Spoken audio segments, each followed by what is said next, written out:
I guess it's official now. Canada is experiencing what I would call a bit of a civil war. And it's not Canadians against Canadians or Canadians against government. It's not at all what you would expect. It's actually Sikhs, or specifically Khalistani or K people. I forget what Indian News calls them, but the K group, Khalistani separatists, which are deemed as terrorists by India, against Hindus here in Canada. And everyone's kind of wondering, what the heck is going on? So I don't know if you remember, but not too long ago, within the past couple of weeks, there was a Hindu temple in Brampton that was literally attacked. Like, people outside were attacked, and then these Khalistani protesters broke into the place of worship of the Hindu temple and just started like beating people with sticks. And it got so out of control. This happened in Brampton that cities across Canada have followed Brampton's now ruling of banning protests outside of places of worship, but not all places of worship, just specifically Hindu temples, which is kind of weird and discriminatory if you really think about it. But nonetheless, we're going to be taking a look at that in the second half of the video, along with some kind of new pro-Palestine protests that are taking place. But we're going to start off with what's going on with Canada Post and that strike and how it's affecting. I mean, we're heading into like the busiest and craziest season of the year, and Canada Post is just like twiddling their thumbs going, I mean, unless we get a raise, we're not doing anything, which I totally get. But the government's response has been inadequate, some may say. So we're going to start off with that, and then we got a bunch of stories to fill in the blanks. Welcome back to the channel. Welcome back to another video, everybody. Before we get into it, I do want to encourage y'all to smash the like button and subscribe if you haven't already. It does really help grow the channel. And without further ado, let's get into it. Starting things off with the strike. Here we go. Thank you, Mike. I wanted to know if you could give us the latest right now in terms of the negotiation with Canada Post and the union. What are you hearing from the bargaining table? Well, these are extremely challenging negotiations, Mike. Obviously, there are a number of issues outstanding, and a considerable space remains between the parties to negotiate. As Minister of Labour, my job is to provide all the resources that I can to the parties so that they can successfully conclude a new collective agreement, and that's exactly what we're doing. You have indicated your reticence to intervene. Why is that? This is something that so many Canadians depend on. Why are you standing on the sidelines right now waiting? Indeed, my job in some ways is to represent Canadians at the table, and you can be sure that I'll be listening very closely to small businesses, retailers, of course, employees of the corporation and their families, and Canadians generally. And that's a perspective we always want to make sure is represented at the negotiating table. I'll continue to meet with the parties if that can be helpful. I don't think it's a secret that Canada Post has seen significant transformation in its business conditions. Those challenging agenda items are on the table, as well as the union's aspirations for dealing with those challenging business conditions. So I know that the parties have a lot of work to do. We want to make sure they keep their nose to the grindstone and working out a deal, and we're looking forward to supporting them in that. But the Canadian Federation of Independent Businesses, which obviously represents a number of those businesses, which your government has said are the economic engine of this country, 79% of small businesses in Canada rely on Canada Post for their business. Canadian Federation of Independent Businesses is calling on you to intervene now. So at what point does it have to get to for your government to say enough is enough? Well, I would never rule anything out, Mike. I would simply say this, that our sole focus, our sole priority today and for the foreseeable future is to assist these parties at the bargaining table to try and get a collective agreement. Last time that this happened in 2018, your government legislated them back to work, forced them back to work. That was after about 5 weeks. Does it have to get to 5 weeks for you to step in? Look, Mike, I'm not going to speculate about what may happen when. What I do want to reiterate is how seriously we take this round of bargaining. Every circumstance is different with different conditions that are present. We, of course, always evaluate what is going on outside the negotiating table that may weigh on the negotiations. But for now, negotiations are the path that we want these parties to follow. Now, you had spoken earlier about what is happening with Canada Post and, in a sense, how we got here. Now, Canada Post has asked your government to change its mandate to better make it more competitive and really shift in terms of what it does. Do you think that if your government had allowed it to make that shift, that we would be at this point right now? Well, I'm the Minister of Labour, and my job is to be a go-between in some ways. To mess things up. Between the parties. I'm not the minister responsible for Canada Post or Canada Post management. I cannot really speak to the policy decisions that must be made on that. In fact, there's a sort of wall between me and the unique role that I play and those other decisions, Mike. But what I will say, and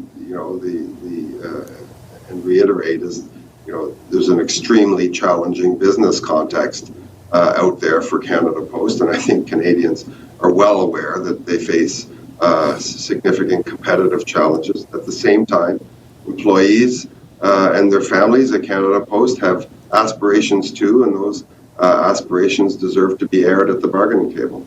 I take your point. So I'm pretty against government in a lot of ways. I think that whenever government gets involved, they most of the time mess it up, especially this Liberal government. Now, it shouldn't always be like that. I think that there's real potential for government to actually do good things, but you need competent people with common sense that are in those positions. And the Liberals are just not the right people for that. But we are heading into the Christmas season, and it's not only affecting, your average consumer or Canadian citizen, but it's also affecting businesses because they rely on Canada Post to acquire certain products or to ship things out. And it's wacko what's going on. It's total bananas. And I mean, I get it, right? They deserve to be properly compensated. I totally get that. And I don't think, just settling for something less than what you were worth is a good idea at all. However, since we are heading into the rush season, like the most impactful season of the year, every single year, I think that since the government has already chosen to get involved, they should really just find some form of mediation, some form of compromise ASAP, because this is not good. But that's my own personal opinion, and I would absolutely love to know yours. Have you been personally impacted by the Canada Post strike? Let me know down below in the comments.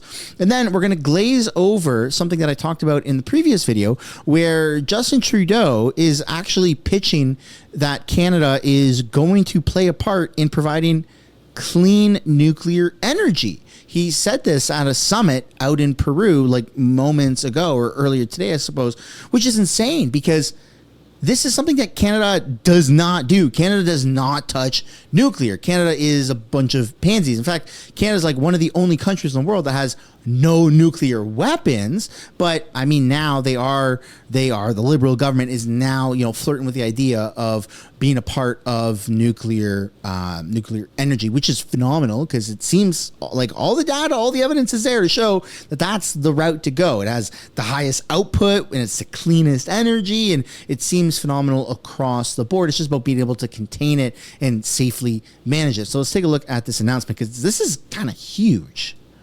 Prime Minister Justin Trudeau is in South America for 2 international meetings. He is in Peru for the APEC summit, and next week he'll be in Brazil for the G20 summit. In Peru, Trudeau pitched nuclear energy as the next best way to meet growing energy demand, proposing Canada as a good partner for Southeast Asian countries.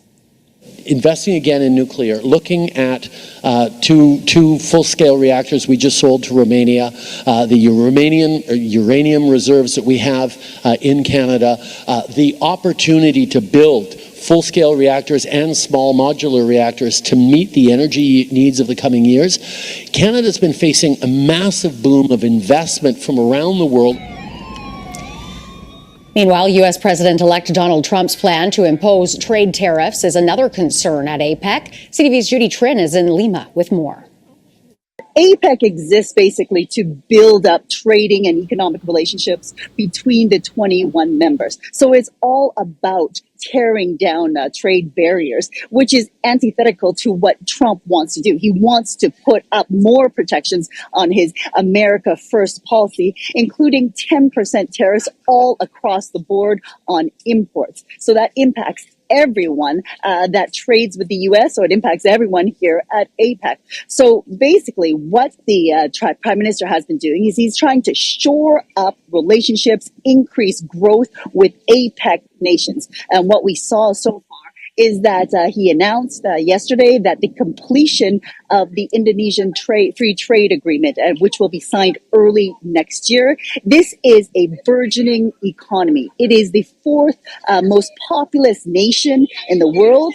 And what is interesting about Indonesia is that it has a very young population. So it is on the brink of massive growth, and Canada wants to be there. In your earlier clip with Trudeau, you actually mentioned that he was promoting Canada as a nuclear gateway. So he sees the future, and many see the future, as an AI-powered future, which needs energy, and it needs clean energy, because internationally the globe has committed to basically zero emissions, net zero emissions by 2050. To get there, Trudeau is pitching clean nuclear energy, and that Canada has the technology to do this, as well as the expertise to help other nations promote this within their own countries. So those are the two areas: developing trade with the nations of the Asia Pacific, as well as pitching Canada as a new source of clean nuclear energy for these emerging economies.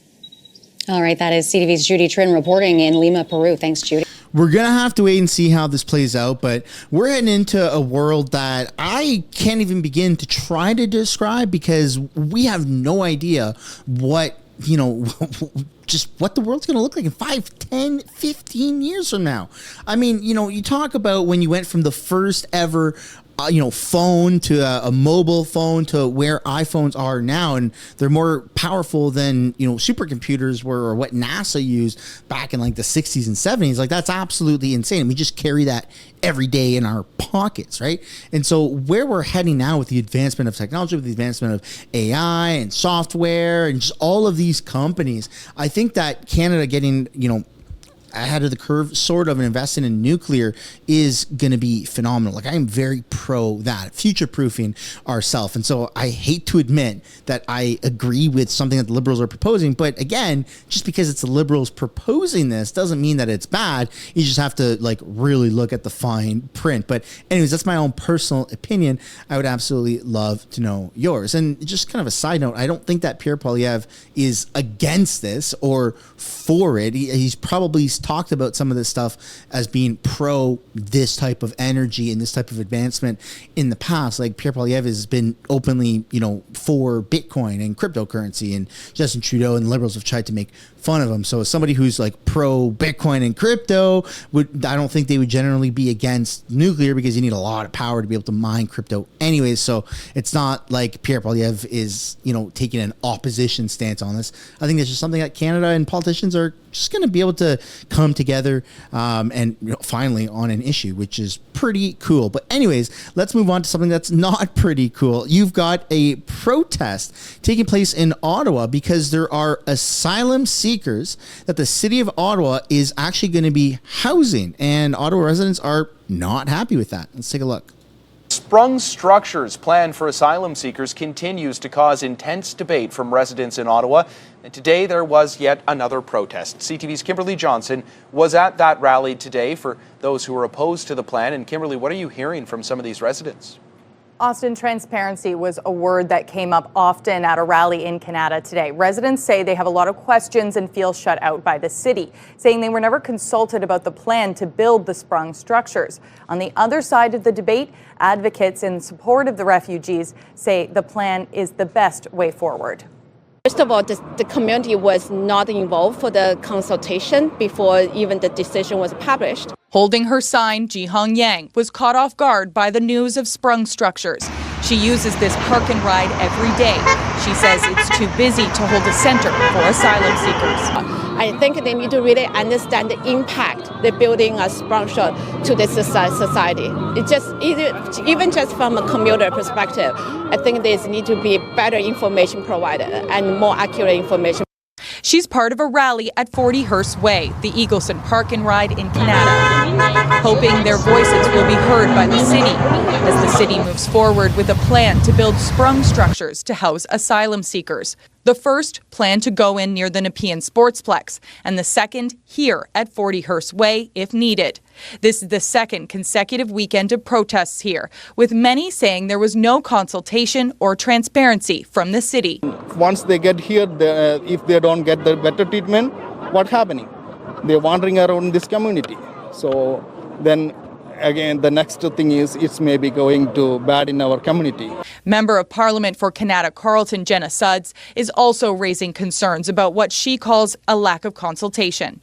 She wants the city to consider more permanent buildings. My ask is of the city to, do so responsibly in consultation with communities and move forward in a more permanent way with the best possible solution so we can do well by these folks and set them up for success. The city says there are 600 asylum seekers currently using Ottawa's shelter spaces, and those in favor of the city's proposed plans say these buildings are crucial. Refugee claimants struggle to find their way.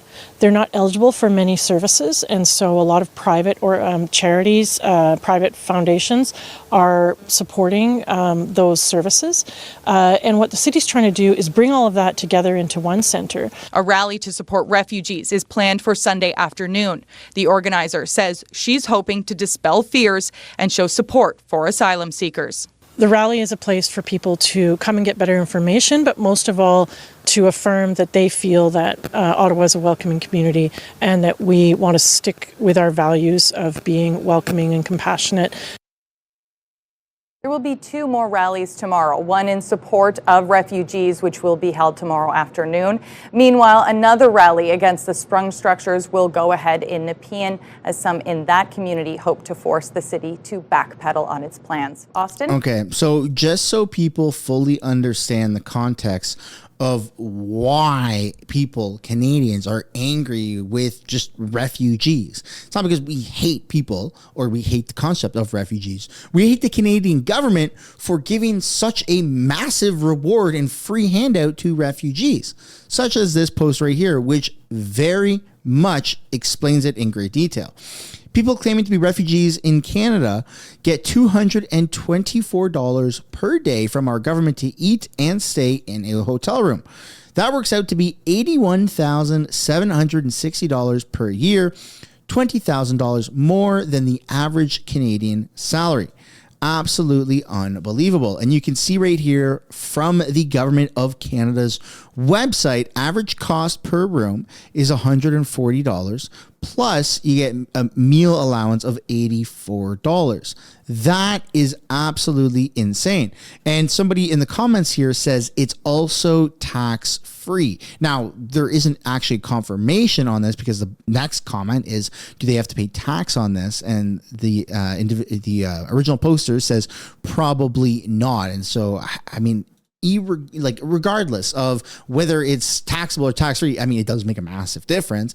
However, that's still a tremendous amount of money considering the average wage or the average salary in Canada is $20,000 less than what refugees get. So if you give up your passport and say, you know what, I'm no longer a Canadian, and then you decide to come back as a refugee under this overly progressive, radical, left-wing Trudeau liberal government, you'll be given more money if you make under $87,000 a year than if you continue working, which is bonkers. And I don't know exactly what the time limit is. It seems like it's for a substantial amount of time, at least 12 to 24 months minimum. And so that's just wild. But again, those are the facts. I would absolutely love to know your guys' opinion. And then we got to talk about this video right here that was shared by a massive account on X called Illuminati Bot with over 2 million followers. Every time a massive account like this posts about Canada, really catches everyone's eye. So then the post here says Canada's Prime Minister Justin Trudeau has gone full dictator. Let's take a look. Canadians know this is a question of right or wrong. Canadians know that, yes, it is incredibly hard for Ukraine to continue to stand against a Russian aggression.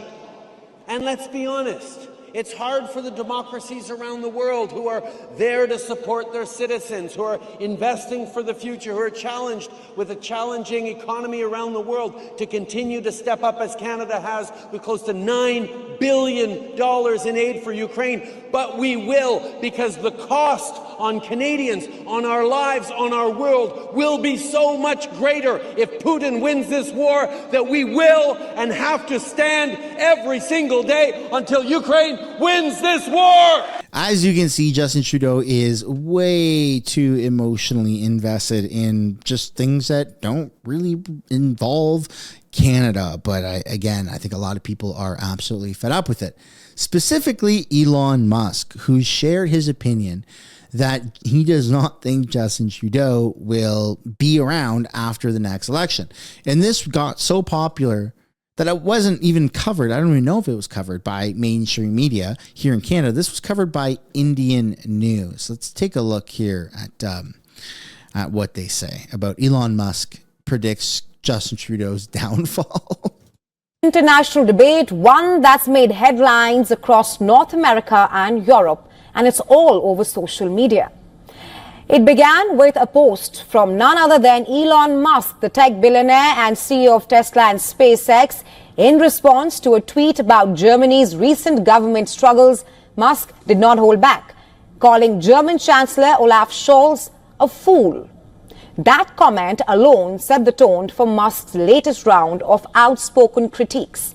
But it did not stop in Germany. When asked by a follower for help in getting rid of Canada's Prime Minister Justin Trudeau, Musk did not hesitate and said that Trudeau will be gone in the upcoming election. Now, it's worth noting this is not Musk's first time calling out Trudeau. Last year, when the Canadian government imposed regulatory controls on streaming services, Musk labelled it an attempt to crush free speech.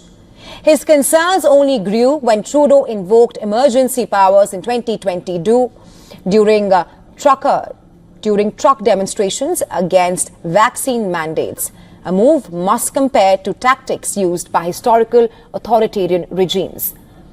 While Musk is taking a dig at Trudeau, the Canadian Prime Minister is also extremely cautious with the return of Donald Trump. The two leaders don't share a healthy relationship. Trump had criticized Canada's trade policies as unfair. The two had also clashed over other issues. And now, with Musk, who has become a close confidant of Trump, it would be interesting to see how things take a turn when Trump is back in the White House. Hi, everyone. I can't believe that we are living in the reality that we currently are. I mean, I think that America is going to go through an incredible reshape, and I pray even that Canada will follow its footsteps. But in order for that to happen, we have to see an election.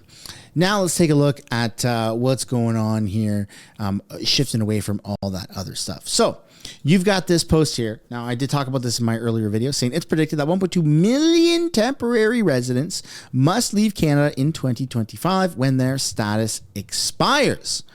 Alrighty, now let's take a look at what's going on. Speaking of people expiring, there's a chance that a lot of these people may actually be deported. And so I can't play the music because it's like friggin' copyrighted music. But these are Khalistani separatists deemed as terrorists by India, walking around downtown Toronto or Calgary or one of these places with swords. Now, I did cover this video. Like, that's just crazy. I get that it's ceremonial, but again, you don't see the average Canadian being able to walk on a horse like this in populated areas, especially with swords. And so having these types of exemptions, it seems a little bit bonkers.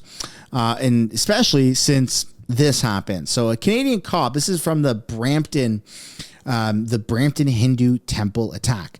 A Canadian cop was caught on camera attacking Hindu worshippers, and he was cleared of any wrongdoings.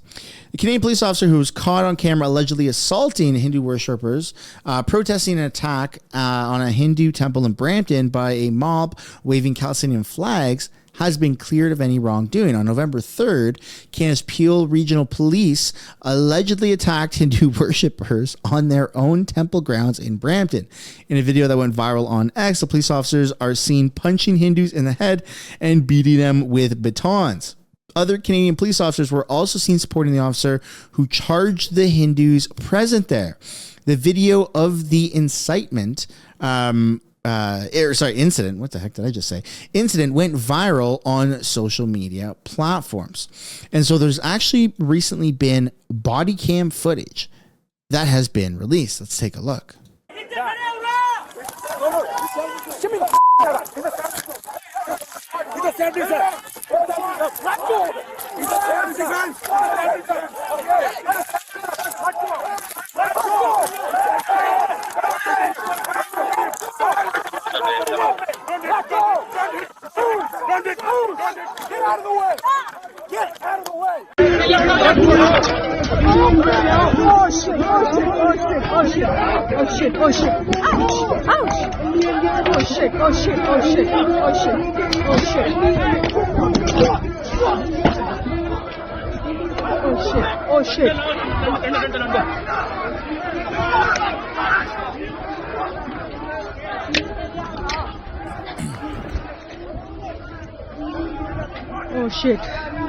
Oh shit. Oh man.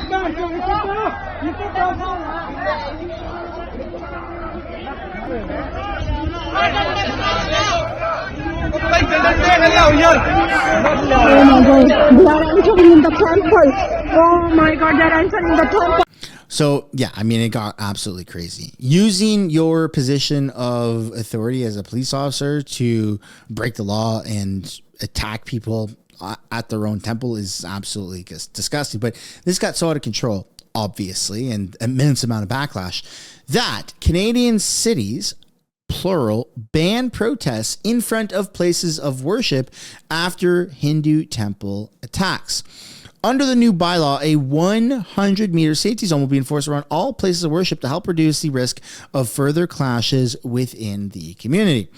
Weeks after pro-Khalistan protesters targeted an event outside the Hindu temple in Canada, two cities in the Greater Toronto area on Wednesday took action to limit protests near places of worship: Mississauga and Brampton.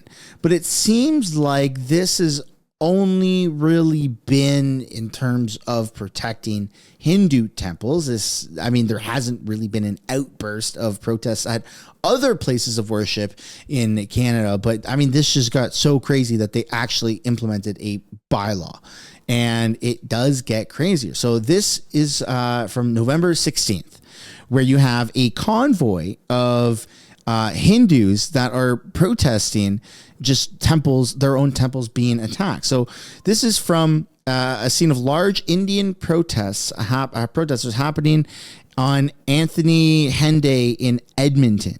Vehicles were seen with signs such as "Protect Hindu Temples," and they're all waving Canadian flags, which is crazy. Like, that's awesome. Look at that.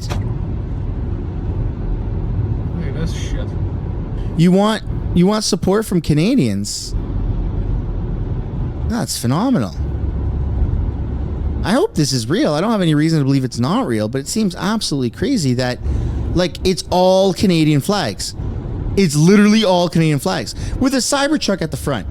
Like, is this... I mean, I don't have a reason to believe this. It's always been pretty accurate information here, but that is incredible that it is all waving Canadian flags. Because when you look at the other side, the Khalistani protesters, you have no Canadian flags. It's all Khalistan flags.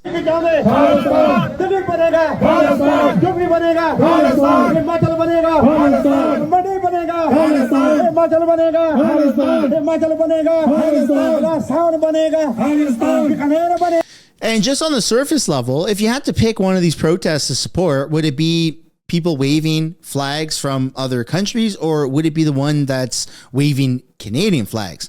Just right off the hop, just a blind look at what's going on, I'm picking that convoy that had all of the Canadian flags. That is 100% how you protest here in Canada. That's not to say you can't wave flags from other countries, but I mean, you can do whatever you want. It's Canada. You're free to do it until you're not free by the government, and they seem to flip-flop on what you can and can't do. But anyways, waving Canadian flags is a phenomenal way to protest. And I mean, that on the surface level has my support. But now let's take a look at what they've said in India around this matter, because again, it did get insanely out of control. When you think about Hindu temples being attacked, India was not pleased. Let me make 3 comments. One, Canada has developed a pattern of making allegations without providing specifics. Secondly, when we look at Canada, for us, the fact that they're putting our diplomats under surveillance is something which is unacceptable. Third, the incidents which the gentleman there spoke about, and do look at the video. I think they would tell you, in a way, the political space today, which is being given to extremist forces there. So we believe in freedoms. We also believe freedom should not be misused. India lodged a strong protest with Canada for linking India's Home Minister Amit Shah to some alleged plots against extremists in Canada. Government of India protests in the strongest terms to the absurd and baseless references made to the Union Home Minister of India before the committee by Deputy Minister David Morrison. Yeah, I mean, when you're looking at who is complying and who's assimilating to Canadian cultures, when you look at Khalistani individuals and Hindus, it's 100% Hindus are, like, without a doubt, actually just saying, all right, we're in Canada, we're going to follow Canadian traditions, we're going to have our own temples, but again, we want to be Canadian living in this awesome country. And that is the way to get Canadian people on board with whatever it is your objective is. And so I'm just going to pass the question off to you now that it's the end of the video. How do you feel about this? If you had to pick a side, would it be Khalistani separatists or people that you choose to stand with, or would it be Hindus, or do you just not care? Let me know what you guys think down below in the comments. This is the end of the video, and if you haven't yet already, I'd like to encourage you guys to smash the like button and subscribe, and I will see you all in the next one. Bye for now.